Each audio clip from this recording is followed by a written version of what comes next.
അസ്സലാമു അലൈക്കും വറഹ്മത്തുള്ളാഹി വബറകാതുഹു. പ്രിയപ്പെട്ട തിരൂരും പരിസരത്തുമുള്ള SSFന്റെയും SOSന്റെയും പ്രിയപ്പെട്ട സുഹൃത്തുക്കളെ, കുറഞ്ഞ ദിവസങ്ങളിലായി മദീന മഖ്ദൂമിന്റെ ഓർമ്മകൾ പങ്കുവച്ച് അതിന്റെ അനുഭൂതി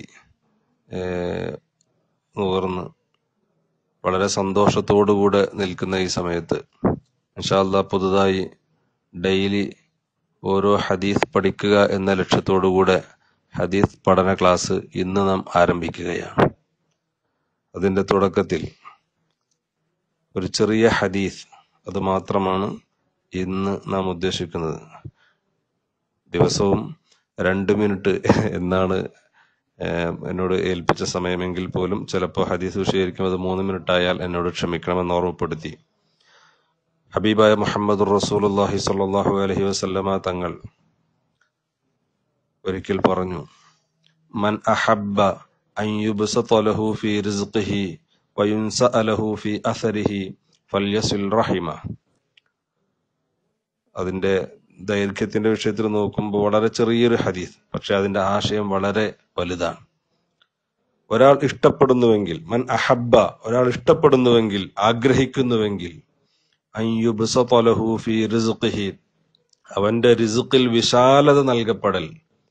റിസ്ഖ് എന്ന് പറയുമ്പോൾ അവന്റെ എല്ലാ കാര്യങ്ങളും, അല്ലാഹു തആല അവന് നൽകുന്ന എല്ലാം, അവന്റെ ഭക്ഷണങ്ങളും സാമ്പത്തിക വിഷയങ്ങളും ആരോഗ്യവും, അല്ലാഹു തആല ഒരു മനുഷ്യന് അവന്റെ മഹദ് ഫദ്ൽ കൊണ്ട് നൽകുന്ന എല്ലാം, ഭക്ഷണങ്ങളായാലും മറ്റു സാമ്പത്തിക വിഷയങ്ങളായാലും ഖൈറായ കാര്യങ്ങൾക്കുള്ള തൗഫീഖുകളാണെങ്കിലും ഇങ്ങനെ ജീവിതത്തിന്റെ പുരോഗതിയാണെങ്കിലും ഇങ്ങനെ എല്ലാ വിഷയങ്ങളിലും വിശാലത ലഭിക്കാൻ, നല്ല സാമ്പത്തിക നേട്ടമുണ്ടാകണമെന്നൊരാൾ ആഗ്രഹിക്കുന്നുണ്ടെങ്കിൽ, അവന്റെ ജീവിതത്തിൽ നന്മകൾക്ക് തൗഫീഖ് ലഭിക്കാനുള്ള ഒരു സാഹചര്യം ഉണ്ടാകണമെന്നൊരാൾ ആഗ്രഹിക്കുന്നുവെങ്കിൽ, നല്ല സാമ്പത്തിക നേട്ടം ഉണ്ടാകണമെന്നും വീട്ടിൽ പട്ടിണിയില്ലാതെ കുടുംബങ്ങൾ സന്തോഷത്തോടെ കഴിയാനുള്ള സാഹചര്യം ഒരാൾ ആഗ്രഹിക്കുന്നുവെങ്കിൽ, വയുൻസഅ ലഹു ഫീ അസരിഹി, അവന്റെ ആയുസ്സിൽ വർധനവ് നൽകപ്പെടാൻ, അല്ലെങ്കിൽ അവന്റെ അവധി പിന്തിക്കപ്പെടാൻ ആഗ്രഹിക്കുന്നുവെങ്കിൽ, എന്ന് പറഞ്ഞാൽ അവന്റെ ആയുസ് ദീർഘിപ്പിക്കപ്പെടുക,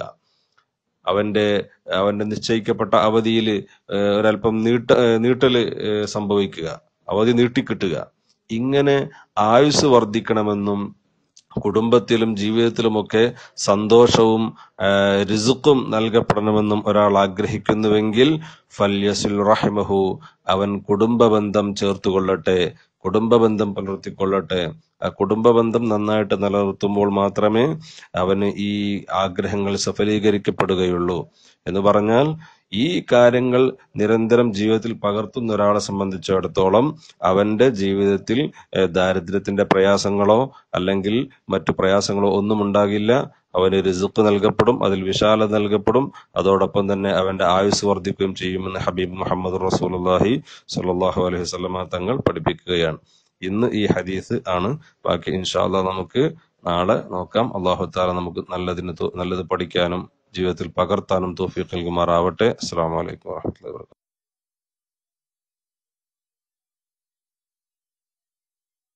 വഅലൈക്കും വറഹ്മത്തുള്ളാഹി വബറകാതുഹു. പ്രിയപ്പെട്ട സുഹൃത്തുക്കളെ, ഇന്ന് നാം പറയുന്ന ഒരു ചെറിയ ഹദീസ്, അൻ ജാബിരിൻ റളിയല്ലാഹു തആല അൻഹു അന്ന റസൂലുള്ളാഹി സ്വല്ലല്ലാഹു അലൈഹി വസല്ലമ അമറ ബിലഖിൽ അസാബിഇ വസ്സഹ്ഫ. നിശ്ചയം നബി സല്ലല്ലാഹു അലൈഹി വസല്ലമ തങ്ങൾ കൽപ്പിച്ചിട്ടുണ്ട്, ബിലഖിൽ അസാബിഇ, വിരലുകൾ ഈമ്പാൻ, അതുപോലെ വസ്സഹ്ഫതി, പാത്രങ്ങൾ തുടച്ചു തിന്നാൻ. ഭക്ഷണം കഴിച്ചതിന് ശേഷം വിരലുകൾ മുഴുവൻ ഈമ്പുകയും അതിനുശേഷം പാത്രം മുഴുവനായിട്ട് വടിച്ച് തിന്നുകയും, പാത്രം മുഴുവനായിട്ട് അതിൽ ഭക്ഷണത്തിന്റെ ബാക്കി വെക്കാത്ത രൂപത്തിൽ മുഴുവൻ വടിച്ചു തിന്നുകയും അതോടൊപ്പം വിരലുകൾ ഈമ്പുകയും ചെയ്യണമെന്ന് നബി സല്ലല്ലാഹു അലൈഹി വസല്ലമ തങ്ങൾ കൽപ്പിച്ചിട്ടുണ്ട്. എന്ന് മാത്രമല്ല, വഖാല, നബി സല്ലല്ലാഹു അലൈഹി വസല്ലമ തങ്ങൾ പറയുകയും ചെയ്തു, ഇന്നക്കും ലാ തദ്റൂന ഫി അയ്യി തുആമിക്കുമുൽ ബറക, നിങ്ങൾക്കറിയില്ല, നിശ്ചയം നിങ്ങൾക്കറിയില്ല, ഫി അയ്യി തുആമിക്കുമുൽ ബറക, നിങ്ങളുടെ ഭക്ഷണത്തിൽ ഏതു ഭക്ഷണത്തിലാണ് ബറക്കത്തുള്ളത് എന്ന് നിങ്ങൾക്കറിയാൻ കഴിയില്ല. അതുകൊണ്ട് ഭക്ഷണം കഴിക്കുമ്പോൾ ഒരു വറ്റുപോലും ഒരല്പം പോലും നിങ്ങൾ വേസ്റ്റാക്കി കളയരുത്. മുഴുവൻ കഴിക്കുകയും പാത്രത്തിലുള്ളത് മുഴുവൻ വടിച്ചു തിന്നുകയും നിങ്ങളുടെ വിരലുകളുള്ളതടക്കം നിങ്ങൾ അത് ഈമ്പി അത് മുഴുവനായിട്ട് കഴിക്കുകയും വേണം. കാരണം ചിലപ്പോ നമ്മളിൽ നിന്ന് വീണു പോകാൻ സാധ്യതയുള്ള ഒരു വറ്റിൽ അല്ലെങ്കിൽ വീണു പോകാൻ സാധ്യതയുള്ള ഒരു അല്പത്തിൽ അതിൽ മാത്രം ബർക്കത്ത് ഉണ്ടാവാൻ സാധ്യതയുണ്ട്. ചിലപ്പോൾ അതിൽ മാത്രമായിരിക്കാം ബർക്കത്ത്. അതുകൊണ്ട് ഒരൊറ്റ ഒന്നും വേസ്റ്റ് ആക്കാതെ നിങ്ങൾ മുഴുവനായിട്ട് കഴിക്കണമെന്ന് ഹബീബ് മുഹമ്മദ് റസൂലുള്ളാഹി സ്വല്ലല്ലാഹു അലൈഹി വസല്ലം തങ്ങൾ പഠിപ്പിച്ചു.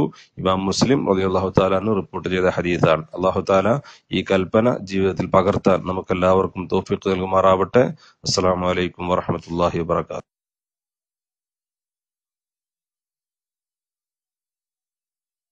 വലൈക്കും വറഹ്മത്തുള്ളാഹി വബറകാതുഹു. പ്രിയപ്പെട്ട സുഹൃത്തുക്കളെ, ഇന്ന് നാം പഠിക്കുന്ന ഹദീസ്, അതിന്റെ പ്രസക്തി നമ്മുടെ നാട്ടിലൊക്കെ ഒരുപാട് സുഹൃത്തുക്കൾ റോട്ടിലൂടെയും റോഡിന്റെ വഴിവക്കിലൂടെയും റോഡ് സൈഡുകളിലുമൊക്കെ ഇലക്ട്രിക് പോസ്റ്റുകൾ ചരിച്ചിട്ടിട്ടും അതേപോലെ തന്നെ ചെറിയ ചെറിയ ഷെഡുകൾ ഉണ്ടാക്കിയിട്ടൊക്കെ അങ്ങാടികളിലൂടെ ഇരിക്കുന്ന ആളുകളെ നമുക്ക് കണ്ടെത്താൻ കഴിയും. ഈ സാഹചര്യത്തിൽ അതേക്കുറിച്ച് ഹബീബ് മുഹമ്മദ് റസൂലുള്ളാഹി സ്വല്ലല്ലാഹു അലൈഹി വസല്ലമ തങ്ങൾ പറഞ്ഞൊരു ഹദീസ്, അതാണ് നാം ഇന്ന് പഠിക്കുന്നത്. അൻ അബീ സഈദ് അൽ ഖുദരി റളിയല്ലാഹു അൻഹു അനിൻ നബി സ്വല്ലല്ലാഹു അലൈഹി വസല്ലമ ഖാല, നബി സ്വല്ലല്ലാഹു അലൈഹി വസല്ലമ തങ്ങൾ പറഞ്ഞു, ഇയ്യാകും വൽ ജുലൂസ ഫി തുറുഖാത്ത്, നിങ്ങൾ സൂക്ഷിക്കണം. വൽ ജുലൂസ ഫി തുറുഖാത്ത്, വഴിവക്കിൽ ഇരിക്കുന്നതിനെ നിങ്ങൾ സൂക്ഷിക്കണം. നിങ്ങൾ വഴിവക്കിലിരിക്കുന്നതിനെ തൊട്ടും സൂക്ഷിക്കണം എന്ന് പറഞ്ഞാൽ നിങ്ങൾ ഈ പൊതുവഴിയിൽ ഇരിക്കുന്നതിനെ തൊട്ട് സൂക്ഷിക്കണം. ഫഖാലു യാ റസൂലല്ലാഹ്, സ്വഹാബികൾ ചോദിച്ചു, നബിയെ, മാ ലനാ മിൻ മജാലിസിനാ ബുദ്ദുൻ നതഹദ്ദസു ഫീഹാ, ഞങ്ങള് പരസ്പരം സംസാരിച്ച് പരസ്പരം പരിചയപ്പെട്ട് പരസ്പരം വേദനകൾ പങ്കുവെച്ച് ഞങ്ങൾ സംസാരിക്കാറാണ് സാധാരണ വഴിവക്കലൊക്കെ ഇരിക്കുന്നിടത്ത് ചെയ്യാറുള്ളത്. ഇതിന് ഞങ്ങൾക്ക് ഇളവില്ലേ നബിയെ? ഞങ്ങളവിടെ സാധാരണ ഇതിൽ ഇരിക്കാറുണ്ടല്ലോ നബിയെ, അതിന് വല്ല കുഴപ്പമുണ്ടോ? ഞങ്ങൾക്ക് ആ ഇരുത്ത് ഒഴിവാക്കുന്നതിലൊരു പ്രയാസമുണ്ട് എന്ന അർത്ഥത്തിൽ ബഹുമാനപ്പെട്ട സ്വഹാബികൾ നബി സല്ലല്ലാഹു അലൈഹി വസല്ലമ തങ്ങളോട് ചോദിച്ചു, നബിയെ, ഞങ്ങൾക്ക് അങ്ങനെ ഇരിക്കുന്ന വിരോധമുണ്ട്, അതിന് ഇളവൊന്നുമില്ലേ എന്ന അർത്ഥത്തിൽ ചോദിച്ചു. ഫഖാല റസൂലുള്ളാഹി സ്വല്ലല്ലാഹു അലൈഹി വസല്ലം, അപ്പൊ നബി സല്ലല്ലാഹു അലൈഹി വസല്ലമ തങ്ങൾ പറഞ്ഞു, ഫഇദാ അബൈതും ഇല്ലൽ മജ്ലിസ, നിങ്ങൾക്ക് ഇരിക്കൽ കൂടാതെ കഴിയില്ലെങ്കിൽ, ഇരുന്നേ മതിയാവൂ എങ്കിൽ, ഫഅഅതു ത്വരീഖ ഹഖ്ഖഹു, നിങ്ങൾ വഴിയുടെ അവകാശം വിട്ടുകൊടുക്കണം. വഴിവക്കില് റോഡ് സൈഡിൽ പൊതുവഴിയിൽ നിങ്ങൾ ഇരിക്കുന്നുണ്ടെങ്കിൽ വഴിക്ക് അതിന്റെ അവകാശം നിങ്ങൾ വിട്ടുകൊടുക്കണം, എങ്കിൽ മാത്രമേ അവിടെ ഇരിക്കാൻ പാടുള്ളൂ എന്ന് പറഞ്ഞു. ഖാലു, അപ്പൊ സ്വഹാബികൾ ചോദിച്ചു, വമാ ഹഖ്ഖു ത്വരീഖ് യാ റസൂലല്ലാഹ്, നബിയെ, എന്താണ് വഴിയുടെ അവകാശം? വഴിക്ക് ഞങ്ങൾ വിട്ടുകൊടുക്കേണ്ട അവകാശം എന്താണ്? ആ സമയത്ത് നബി സല്ലല്ലാഹു അലൈഹി വസല്ലമ തങ്ങൾ പറഞ്ഞു, ഗള്ളുൽ ബസർ വകഫുൽ അദാ വറദ്ദുസ് സലാമി വൽ അംറു ബിൽ മഅറൂഫി വന്നഹ്യു അനിൽ മുൻകർ. ഈ 5 കാര്യങ്ങൾ പാലിക്കുന്നുണ്ടെങ്കിൽ മാത്രമേ നിങ്ങൾക്ക് വഴിവക്കിൽ റോഡ് സൈഡിൽ ഇരിക്കാൻ പാടുള്ളൂ. എന്താണ് 5 കാര്യങ്ങൾ? ഒന്ന്, ഗള്ളുൽ ബസർ, കണ്ണ് അടക്കുക എന്ന് പറഞ്ഞാൽ അതിലൂടെ പോകുന്നവരെല്ലാം നിങ്ങൾ നോക്കാൻ പാടില്ല. അത് സ്ത്രീകളാണെങ്കിലും ശരി പുരുഷന്മാരാണെങ്കിലും ശരി. സ്ത്രീകളാണെങ്കിൽ അവർ നോക്കൽ ഹറാമാണ്. അൽ ഐനാനി സിനാഹുമൻ നദുറു എന്ന് ഹബീബ് മുഹമ്മദ് റസൂലുള്ളാഹി സ്വല്ലല്ലാഹു അലൈഹി വസല്ലം തങ്ങൾ പഠിപ്പിച്ചിട്ടുണ്ട്. അപ്പോ അന്യ സ്ത്രീകൾ അതിലൂടെ പോകുമ്പോൾ അവരെ ഇങ്ങനെ നോക്കിയിരിക്കാൻ പാടില്ല, ഒന്ന്. പിന്നെ പുരുഷന്മാരാകുമ്പോഴോ, ഈ റോട്ടിലൂടെ നടന്നു പോകുന്ന പുരുഷന്മാര് തന്നെ മറ്റുള്ളവരെല്ലാം തങ്ങളെ കാണണമെന്നവർ ആഗ്രഹിക്കുന്നവരല്ല. കാരണം പലപ്പോഴും വീട്ടിലേക്കുള്ള സാമഗ്രികൾ വാങ്ങാൻ വേണ്ടിയിട്ട് അങ്ങാടിയിലേക്ക് പോകുന്നവരുണ്ട്. ആ പോകുന്ന സാധനങ്ങൾ മറ്റു പലരും അറിയരുത് എന്ന് ആഗ്രഹിക്കുന്നവരുണ്ട്. അങ്ങനെ അറിയുമ്പോൾ സ്വാഭാവികമായിട്ടും ഇവർക്ക് അതിൽ കണ്ണേറ് കൊടുങ്ങാനുള്ള സാധ്യതയുണ്ട്. ഇങ്ങനെ പലതും സംഭവിക്കാം. അതുകൊണ്ട് തന്നെ പുരുഷന്മാരാണെങ്കിലും ശരി സ്ത്രീകളാണെങ്കിലും ശരി വഴിയിലൂടെ പോകുന്നവരെ നോക്കുകയും കമന്റ് അടിക്കുകയും ചെയ്യുന്നത് ഒരിക്കലും അനുവദനീയമല്ല. നബി സല്ലല്ലാഹു അലൈഹി വസല്ലം തങ്ങളുടെ കാലഘട്ടത്തിൽ തന്നെ ഇത് പറയാൻ തന്നെ സാഹചര്യം കാരണം എന്താണ്? ചില ആളുകൾ ഇങ്ങനെ വഴിവക്കിലിരിക്കും, എന്നിട്ട് സാധാരണ ആളുകൾ പുരുഷന്മാര് തന്നെ വീട്ടിലേക്ക് മാംസം വാങ്ങിക്കൊണ്ടുപോകുമ്പോ ഇവര് പറയാം ഇന്ന് ഇന്ന ആളുടെ വീട്ടിൽ മാംസമാണ്, വേറെ ആള് പച്ചക്കറി വാങ്ങിക്കൊണ്ടുപോകുമ്പോ ഇന്ന് ഇന്ന ആളുടെ വീട്ടിൽ പച്ചക്കറിയാണ്. ഇങ്ങനെ ഓരോരുത്തരെയും വാച്ച് ചെയ്ത് കമന്റ് അടിക്കുന്ന ഒരു സ്വഭാവം ഇതൊരിക്കലും ഒരു മുസ്ലിമിന് ഭൂഷണമല്ല. അതുകൊണ്ട് തന്നെ നിങ്ങൾ വഴിക്ക് അതിന്റെ അവകാശം വിട്ടുകൊടുക്കും. അതിന്റെ ഏറ്റവും ഒന്നാമത്തത് കണ്ണ് അടക്കുക, വഴിയിലൂടെ പോകുന്നവരെ മുഴുവൻ ശ്രദ്ധിച്ച് കമന്റ് അടിക്കുന്നതിൽ നിന്ന് മാറി നിൽക്കുക. 2 വഖഫുൽ അദാ, ബുദ്ധിമുട്ടിക്കാതിരിക്കുക എന്ന് പറഞ്ഞാൽ നമ്മുടെ നാവ് കൊണ്ടോ പ്രവർത്തനം കൊണ്ടോ ഈ വഴിയിലൂടെ പോകുന്ന ഒരാൾക്കും ഒരു പ്രയാസം ഉണ്ടാകാൻ പാടില്ല. അവരുടെ മനസ്സ് വിഷമിക്കുന്ന ഒരു കാര്യവും പറയാൻ പാടില്ല. അവർക്ക് ബുദ്ധിമുട്ടുന്ന അവരെ ഗീബത്ത് പറയാനോ നമീമത്ത് പറയാനോ ഇങ്ങനെ ഒരു പ്രയാസവും ആർക്കും നമ്മൾ ചെയ്യാൻ പാടില്ല. ഫിയലിയായ ബുദ്ധിമുട്ടുണ്ടാകാൻ പാടില്ല, ഖൗലിയായ ബുദ്ധിമുട്ടും ഉണ്ടാകാൻ പാടില്ല.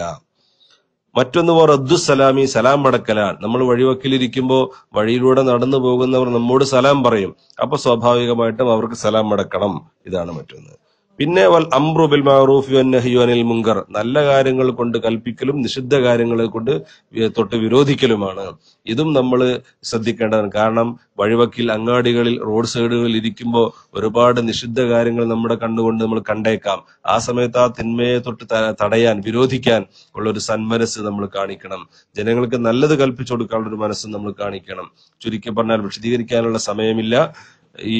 ഈ 5 കാര്യങ്ങൾ, ഈ 5 ബാധ്യതകൾ നിർവഹിക്കാൻ തയ്യാറാകുന്നവർ, ഈ 5 അവകാശങ്ങൾ വഴിക്ക് വിട്ടുകൊടുക്കാൻ തയ്യാറുള്ളവർ മാത്രമേ അങ്ങാടികളിലൂടെയും വഴികളിലൂടെയും ഒക്കെ ഇരിക്കാവൂ എന്നാണ് ഹബീബ് മുഹമ്മദ് റസൂലുള്ളാഹി സ്വല്ലല്ലാഹു അലൈഹി വസല്ലം തങ്ങൾ പഠിപ്പിക്കുന്നത്. അല്ലാഹു തആല ഈ നിയമം ജീവിതത്തിൽ പകർത്താൻ നമുക്ക് എല്ലാവർക്കും തൗഫീഖ് നൽകുമാറാവട്ടെ. അസ്സലാമു അലൈക്കും വറഹ്മത്തുള്ളാഹി വബറകാതുഹു.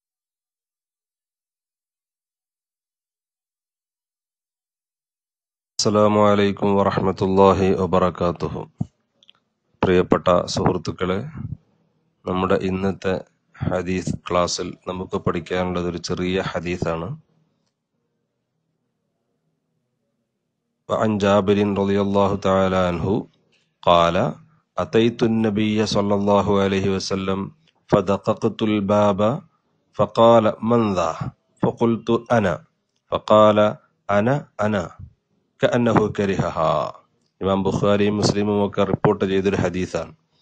ജാബിർ റളിയല്ലാഹു തആല അൻഹു റിപ്പോർട്ട് ചെയ്യുകയാണ്.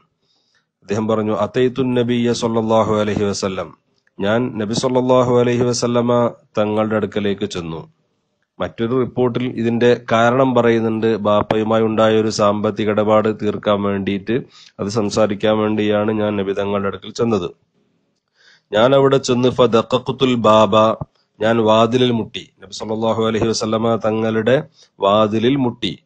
വാതിലിൽ മുട്ടിയപ്പോ ഫഖാല, ഉള്ളിൽ നിന്ന് നബി സല്ലല്ലാഹു അലൈഹി വസല്ലമ തങ്ങൾ ചോദിച്ചു, മൻ ദാ, ആരാണത്? ഫഖുൽതു, അപ്പൊ ഞാൻ പറഞ്ഞു, ഞാനാണ് നബിയെ എന്ന് പറഞ്ഞു. ഫഖാൽ, അപ്പോൾ നബി സല്ലല്ലാഹു അലൈഹി വസല്ലമ തങ്ങൾ പറഞ്ഞു, ഞാന് കഅന്നഹു കരിഹഹ. നബി സല്ലല്ലാഹു അലൈഹി വസല്ലമ തങ്ങൾ ആ വാക്കിനെ വെറുത്തതുപോലെ, ഇഷ്ടപ്പെടാത്ത പോലെ, ഞാൻ എന്നർത്ഥത്തിൽ. അപ്പോ ഈ ഹദീസിലുള്ള പാഠം എന്താണെന്ന് ചോദിച്ചാൽ, നമ്മൾ ഒരാളുടെ വാതിലിൽ മുട്ടിയിട്ട് ആരാണെന്നുള്ളിൽ ചോദിക്കുമ്പോൾ അത് ഞാനാണ് എന്ന് പറയാൻ പാടില്ല. നമ്മൾ ഉദ്ദേശിക്കുന്നത് എന്റെ ശബ്ദം കേട്ടാൽ മനസ്സിലാകുമല്ലോ എന്ന നിലക്കായിരിക്കാം പറയുന്നത്. പക്ഷെ അത് പോരാ. ആളുടെ പേര് കൃത്യമായിട്ട് പറഞ്ഞാലേ ഉള്ളിലുള്ളവർക്ക് മനസ്സിലാകൂ. അത് അങ്ങനെ തന്നെ പറയണം.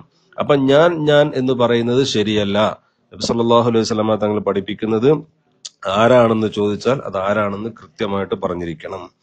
ഇത് വാതിലിൽ മുട്ടുമ്പോൾ മാത്രമല്ല. ഇപ്പൊ നമ്മുടെ വാതിൽ മുട്ടുന്നതിന് പകരം കോളിംഗ് ബെല്ലടിക്കലാണ്. അപ്പൊ കോളിംഗ് ബെല്ലടിച്ചിട്ട് ഉള്ളിൽ നിന്ന് ആരാണെന്ന് ചോദിക്കുമ്പോ അപ്പോ കൃത്യമായിട്ട് പറഞ്ഞു വെക്കണം, അത് ഞാനാണ്.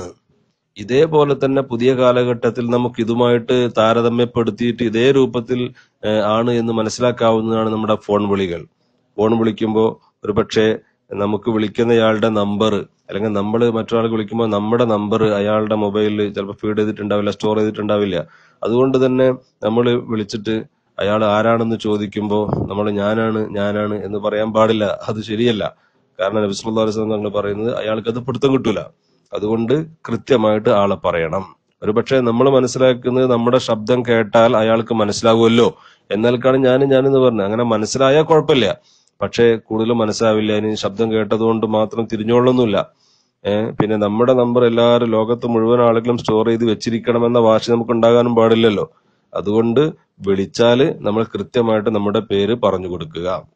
അതാണ് നബി സല്ലല്ലാഹു അലൈഹി വസല്ലമ തങ്ങളുടെ സുന്നത്ത്. അങ്ങനെ അല്ലാതെ ഇത് ഞാനാണ് എന്ന് പറയുന്നതിൽ റസൂലുള്ളാഹി തങ്ങൾക്ക് വെറുപ്പായിരുന്നു എന്നാണ് ജാബിർ റളിയല്ലാഹു തആല അൻഹു ഈ ഹദീസിലൂടെ നമ്മെ പഠിപ്പിക്കുന്നത്. ആകയാൽ നമ്മൾ ഒരാളെ പരിചയപ്പെടുത്തുമ്പോൾ, ഒരാൾക്ക് നമ്മൾ വിളിക്കുമ്പോഴും, വീട്ടിൽ വാതിൽ മുട്ടി വിളിക്കുകയാണെങ്കിലും ബെല്ലടിക്കുകയാണെങ്കിലും ഒക്കെ നമ്മൾ കൃത്യമായിട്ട് നമ്മുടെ പേര് പറഞ്ഞു കൊടുക്കണമെന്നാണ് ഈ ഹദീസിൽ നിന്നുള്ള പാഠം. അല്ലാഹു തആല നമ്മുടെ ജീവിതത്തിൽ നബി സല്ലല്ലാഹു അലൈഹി വസല്ലമ തങ്ങളുടെ സുന്നത്തും ചര്യയും ഒക്കെ ജീവിതത്തിൽ പകർത്താൻ അല്ലാഹു തആല തൗഫീഖ് നൽകുമാറാവട്ടെ.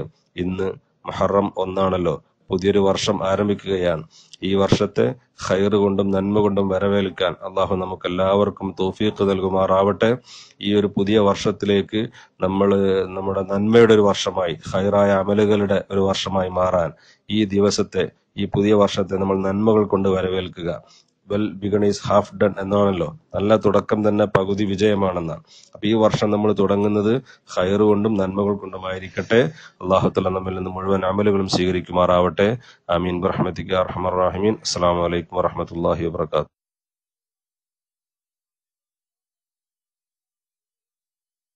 വഅലൈക്കും വറഹ്മത്തുള്ളാഹി വബറകാതുഹു. പ്രിയപ്പെട്ട സുഹൃത്തുക്കളെ, നമ്മുടെ ഇന്നത്തെ ദർസിൽ ഹദീസ് പഠനത്തിൽ മുമ്പുള്ളതുപോലെ തന്നെ ഒരു ചെറിയ ഹദീസ് ആണ് ഇന്ന് നമ്മൾ പഠിക്കുന്നത്. ഈ ചെറിയ ഹദീസുകൾ സെലക്ട് ചെയ്യാൻ കാരണം പെട്ടെന്ന് പഠിക്കാനും മനഃപ്പാഠമാക്കാനും എളുപ്പമാകാൻ വേണ്ടിയാണ്.